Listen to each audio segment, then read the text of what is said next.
Ang programang Patok, may oportunidad sa bawat katok. Kami pa rin ang inyong katok ngayong hapon, si Kapartner Chiclet.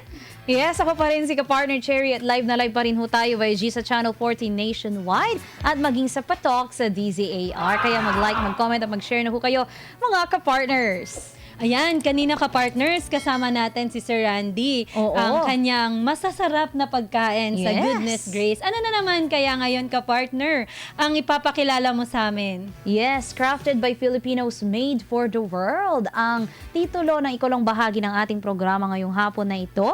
At handa na ba kayong makilala ang mga leader sa likod ng isang business na tunay na rooted in good, crafted by Filipinos? Isang negosyo na hindi lang basta produkto ang iniaalok, kundi pagangat ng komunidad, pagkalingas sa kalikasan, at pagmamalasakit sa kultura ng ating mga katutubo. From rattan forest to world-class export products, this company proves that Filipino craftsmanship is not just for local pride, it's made for the world. Kasama natin ngayon ang mga managing partner na si Kapartner Alexis San Luis II and isang dating mayor, bank manager at entrepreneur. Kasama rin si Attorney Geraldine Cortero Ramboyong. Ramboyong, isang seasoned lawyer, social entrepreneur at multi-business CEO. Let's give a warm welcome to the passionate changemakers behind the Green Incorporated, crafted by Filipinos, made for the world. Welcome po mga kapartner sa Patok sa DZAR. DZAR. Meron po silang pagkataon upang bumati, magpasalamat, and especially those who are with you behind the scenes. Go ahead. Good afternoon. Thank you, kapartner Chiclet and kapartner Cherry, sa pag-invite sa amin dito sa DZAR. Happy kami and proud to be part ng station ng show ninyo at nabigyan kami ng opportunity na i-present din yung aming mga produkto at ang aming negosyo. With me is my business partner. I'm Alexis San Luis.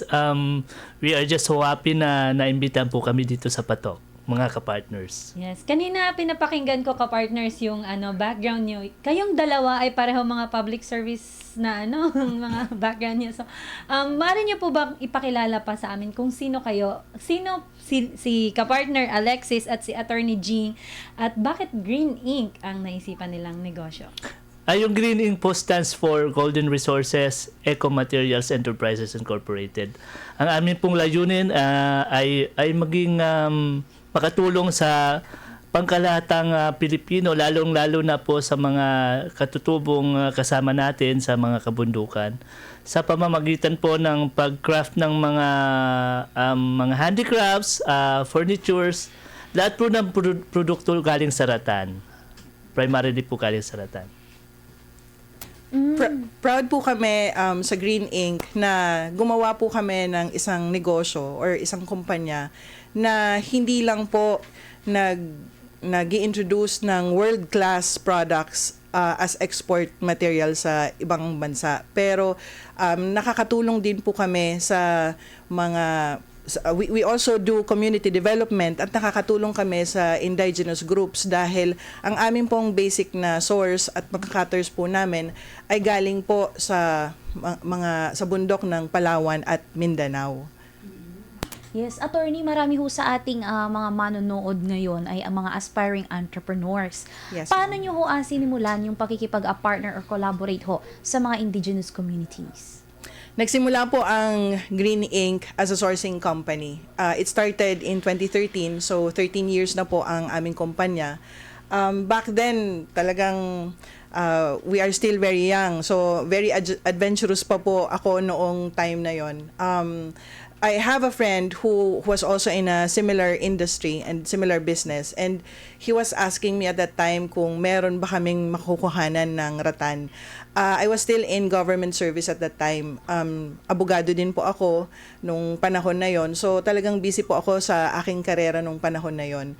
Pero nung nakita ko po yung opportunity para sa negosyo na to, pumunta po ako ng Palawan. Nagkaroon ako ng sense na parang gusto kong gawin ito because first, meron siyang adventure. Second, nafe-feel ko na I'm very passionate with nature and ecological awareness. And pangatlo po, it has something to do with creativity. So sabi ko, gusto ko tong simulan.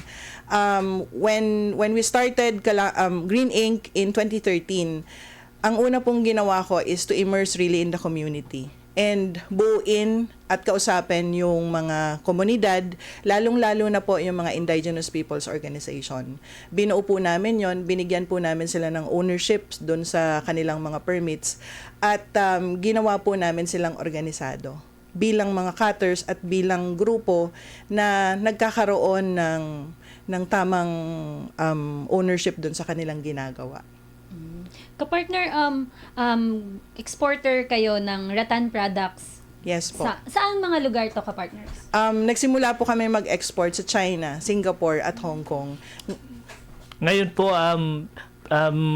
we are expanding to Dubai, sa Europe din, and we are looking at also expanding in United States of America. So, nakakatuwa naman pong isipin, kapartners, na ganito na pala kinikilala yung mga produkto natin sa Pilipinas. 11 years na pag-export, ano pong nakapag-decision, sa inyo, na nakapag-decide kayo na pumasok na gumawa na ng mga finished products? Nung tiningnan ko po yung rattan materials namin for more than a decade of product development dun sa aming mga raw materials. Nung nagsimula po ako, talaga pong hindi kilala yung Philippine rattan globally. Minsan may nagtatanong nga sa amin na foreign clients namin, meron bang rattan sa Pilipinas?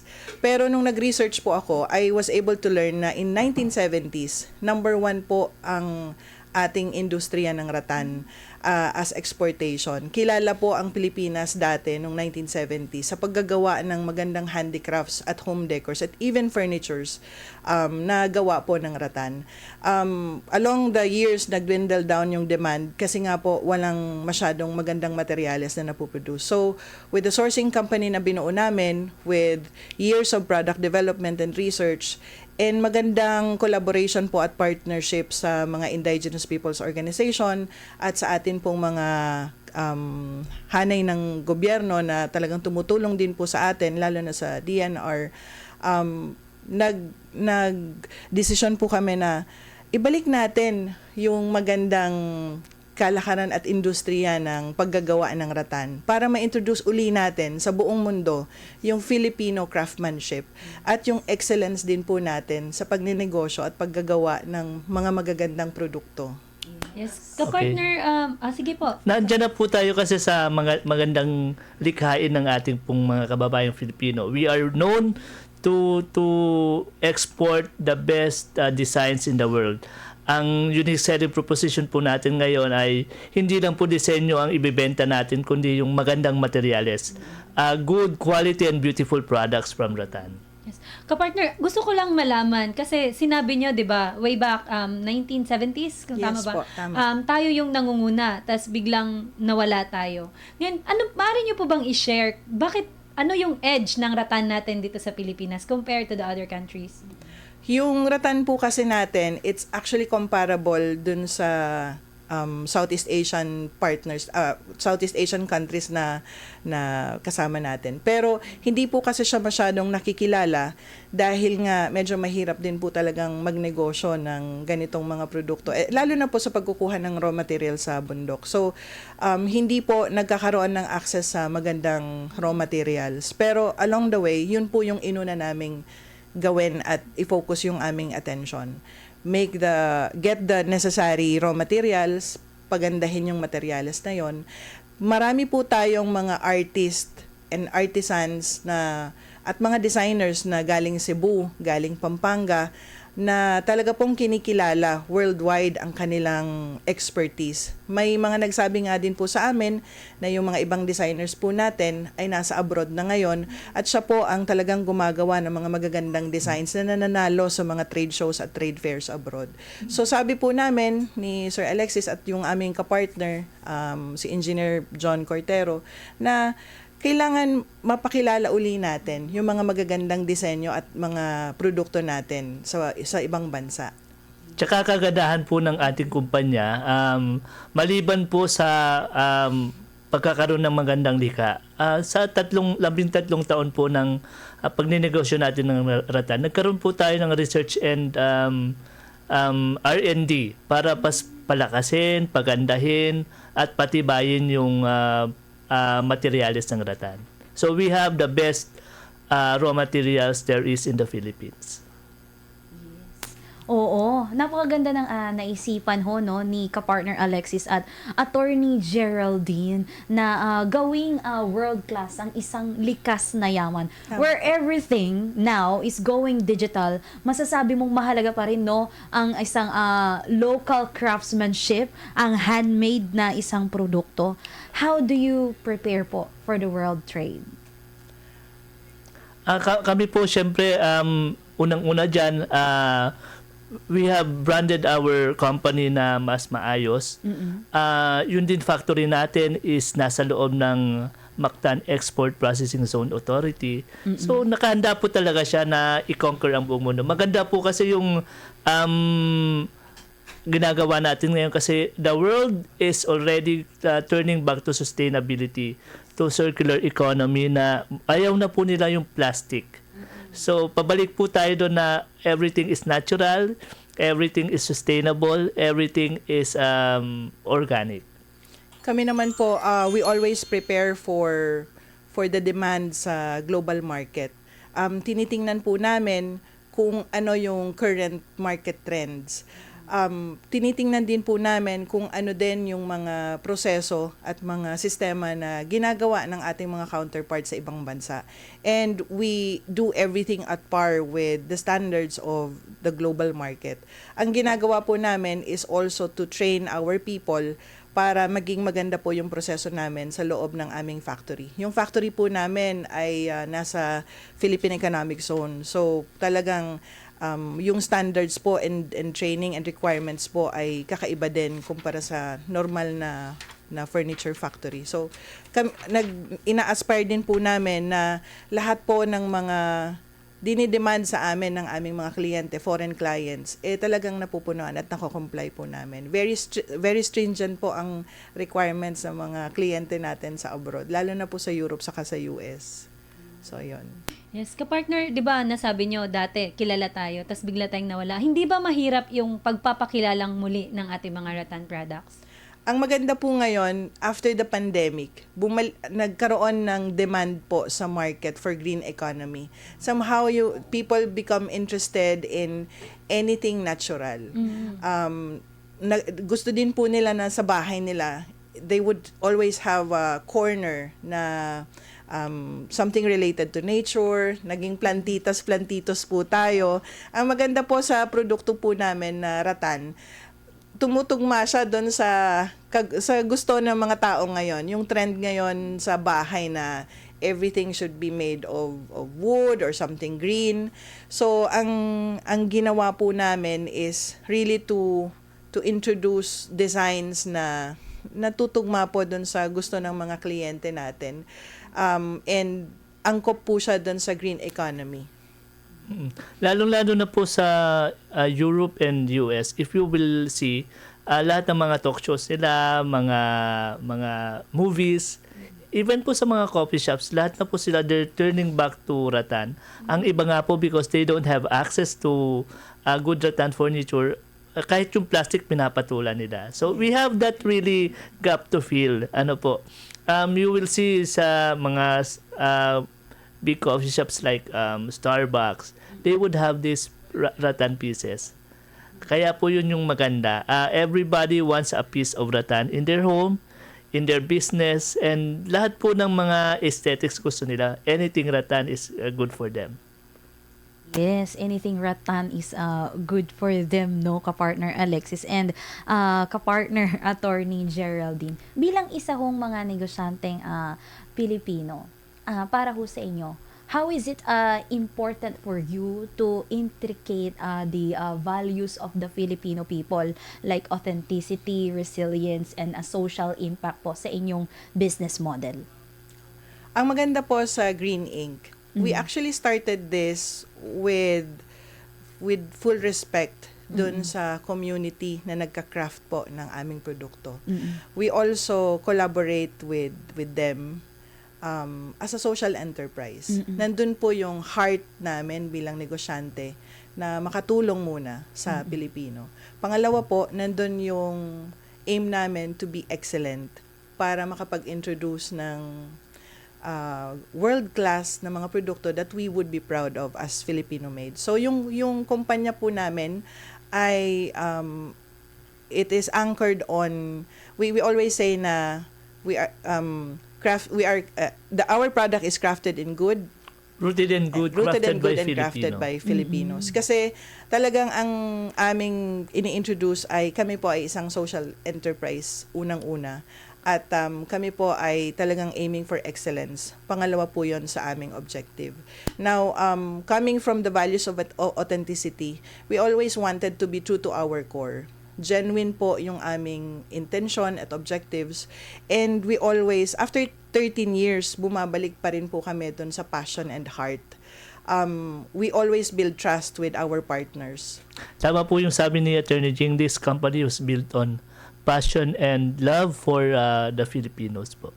Sa ngayon, ka-partner, ilan na bang pamilya ang mga IPs natin ang natutulungan dito sa Green Ink? Napakarami po, more than Madami po. 1,000 families More are than enjoying 1,000 this. families. Isipin niyo po, sa bundok, wala naman doon masyadong job opportunity, pero po, nagbibigay po kami ng hanap buhay. Ang maganda po dito, wala po silang puhunan sa pagkuha ng ratan kasi yung ratan naman hindi mo kailangan ng gasolina para unlike fishing, 'di ba? You need to buy gasoline first, pupunta ka ng laot para mangisda ka. Ito naman po maglalakad lang yung mga cutters natin sa bundok and bawat putol that would mean income for them. So with those 1,000 IPs no, napapanatili natin no na ang ating produkto ay ethical at sustainable. Yes. Oo. At dahil marami ho tayong viewers ngayon, marami ho kayong nai-inspire sa inyong kwento upang mas tangkilikin pa po natin ang ating mga local products na maging proud din tayo no na ipinapaladala natin ito abroad. Sabi dito ni at Bisdak Export Dreamer, wow! As someone from Mindanao, nakakatuwa po na may support sa mga IP community. Sana more companies like this. Thank you Sabi po. naman ni at Cultura Queen PH, lakas maka Pinoy pride. Curious po ako saan po nabibili locally ang mga wicker home decors nyo. Saan daw po? Ayan po, we are constantly in talks with local store networks. We will be also selling part of our products locally. Hindi ko lang po pwedeng pangalanan pa, but we are already in good talks with them. There are more than 100 stores all throughout the Philippines and it's a very big and known Home Store. Depot company. Sa ngayon, ka-partner, saan po makukontakt si Green Ink para sa mga gustong umorders? Yes, we have our own website, www.thegreenink.com. We also have our Facebook, di ba, Attorney Jean? Yes, we have our FB page, The Green Ink. Pwede nyo rin po akong makontak or si Sir Alexis. Ang aming pong telephone number ay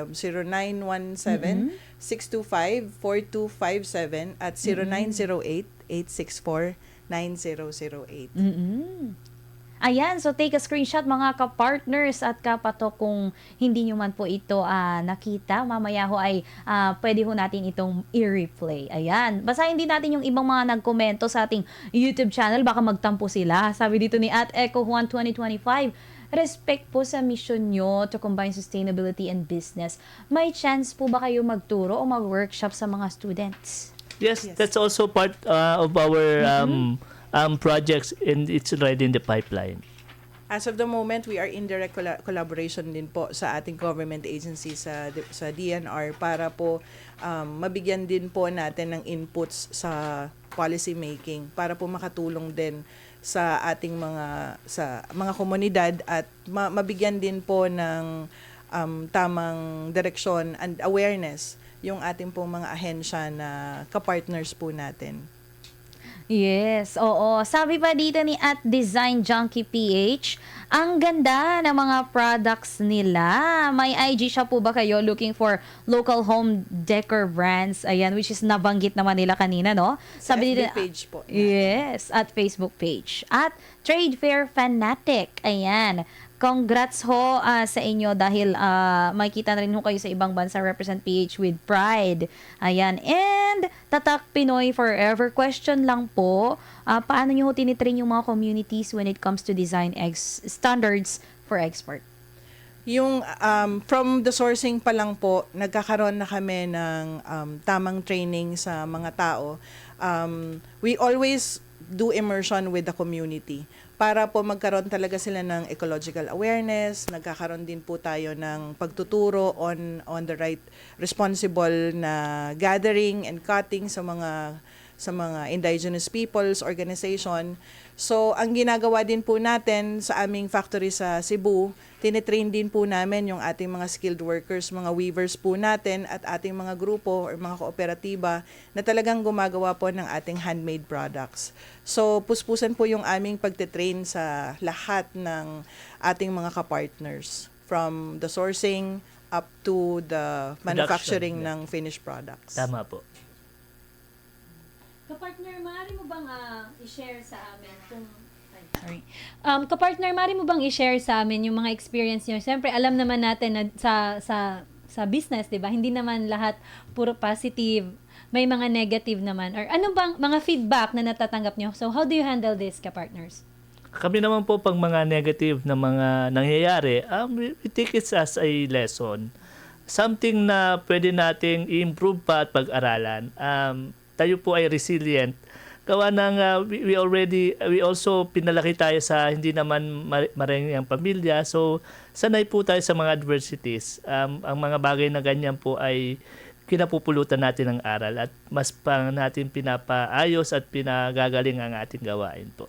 Kung may positive feedbacks naman po, we try to maintain these feedbacks as our standards for excellent craftsmanship and also for good practices. Mini-maintain po namin and talagang ina-absorb po namin yung mga positive feedbacks din. Yes. Kapartners, kanina ko pa nakikita ang mga products dito sa harapan namin. So, ano-ano ba yung meron kayo na, syempre, alam ko limited lang itong nakikita namin ngayon dito. Pwede mo bang i-share sa amin, mga kapartners, kung ano pa yung ino-offer ng The Green Ink? Maliban po dito sa mga dala-dala namin, mga hampers, we have lamps, we also Wall have decors. wall decors. Yes. Lahat po ng klase ng home decors and handicrafts. But these are all made of rattan materials. Wala pong plastic. Yeah. We make it a point na lahat po talaga ay indigenous materials yung ginagamit po namin. But eventually, we are already doing product development for rattan furnitures. Rattan furnitures, tsaka yung mga wall cladding. Yes, wall We're going to be claddings also. venturing on that. We are trying to make some product development for wall components as well. And of course, hindi po mawawala yung mga designer bags. Yan. Yes. Kapartner, usually kasi pag sinasabing mga ganito na product, mahal. So, ano ba yung masasabi nyo regarding sa mga ganyang mindset? Ganito na lang po. Hindi po siya mahal but the craft is really there. So, they will be buying the product na talagang alam nila pinaghirapan at tama po sa presyo. Oo, kaya sulit naman siya no mga ka-partners at kapatok kasi pinaghirapan po siya. It is a made with love. Kaya nga crafted by Filipinos and then made for the world. Tsaka po this is built to last. More than 15 years pwede pa po siyang gamitin. Dahil po naman maganda maulanan. yung mga Yes, materials pwede na maulanan. ginawa natin. Kami naman po talagang we always explain to our clients, we are not just buying a product. We are also helping a community. Yes. There's always a story behind Green Ink because this is not only about production of excellent products but also community development, ecological awareness ng komunidad. And being a social enterprise, we are always rooted dun sa pinaka core and objective Napagtulong. ng ginagawa po namin. Yes, ka-partners, marami pong nanonood ngayon ng mga aspiring businessmen na gustong magsimula. Tulad nyo, nung mga nakaraang taon, di ba? Sabi nyo, very adventurous pa kayo nung time na yun. Ano po yung may advice nyo sa kanila ka-partners? Sa pagnenegosyo naman po talagang there's always up and down there will always be challenges along the way, especially if the business is already going for a long period of time. But we always go back to our passion. Ano po ba talaga yung pinagsimulan ninyo? Ano yung core objective ninyo? And yung values ninyo when you started the business? For me, it's always anchored on authenticity because you need to establish first the trust and confidence not only of your clients but also of your partners, your suppliers, your manufacturers, your employees, lalong-lalo na. I also always go back to the value of honesty kasi kailangan sa pagnenegosyo, honest kang tao. Mahirap pagka wala kang kredibilidad or integridad na pinangahawakan, hindi ka paniniwalaan ng mga tao. It should always be rooted also to commitment. Kasi yung pagnenegosyo, hindi yan bed of roses lagi. Ang commitment is also a sense of responsibility for your people, for your employees, for your clients, for the people who's dependent on the business itself. Lalong-lalo na po kami dahil social enterprise po kami. Talagang pinangahawakan namin yung commitment namin. Lagi dapat may lakas ng loob, lakas ng katawan para mag-serve dun sa purpose, dun sa life purpose po natin. And lastly, yung resilience. Kailangan, despite challenges or even failures, babangon at babangon po tayo. Kasi yun ang kailangan lagi. Yung meron kang grit and meron kang purpose lagi every morning to get up. Yes, napakarami nating natutunan, no? Kina ka-partner Alexis and Attorney Geraldine. Ayan, ang pagiging isang tatak Pinoy. Yes, maraming salamat po sa pagpapa-unlock sa patok sa DZAR for inspiring a lot of ka-partners, live viewers, and listeners. Ayan, kaya ka-partner Chiclet. Ayan, kung meron kang kwento na alam mong papatok at tatatak sa isipan ng bawat Pilipino, Abay, huwag mong itago kundi dapat ito ay iyong ibahagi at ipatok na yan. Bago tayo magpaalam, laging tandaan ang sinasabi sa Proverbs 10:4. A lazy person will end up poor, but a hard worker will become rich. Nagpapahirap ang katamaran, ngunit ang kasipagan ay nagpapayaman. Ako si ka-partner Chiclet. Yes, ako pa rin si ka-partner Cherry. Magsalo-salo po ulit tayo bukas. Sa kaparehong oras at himpilan dito lang sa Patok! May oportunidad sa bawat katok! Inyong napakinggan ang iba't ibang kwento at kalaman dito sa programang Patok. Hanggang sa muli, magsama-sama ulit tayo tuwing Lunes hanggang Biyernes, 1:00 hanggang 2:00 ng hapon. Dito lamang sa DZAR 1026 Sunshine Radio Manila.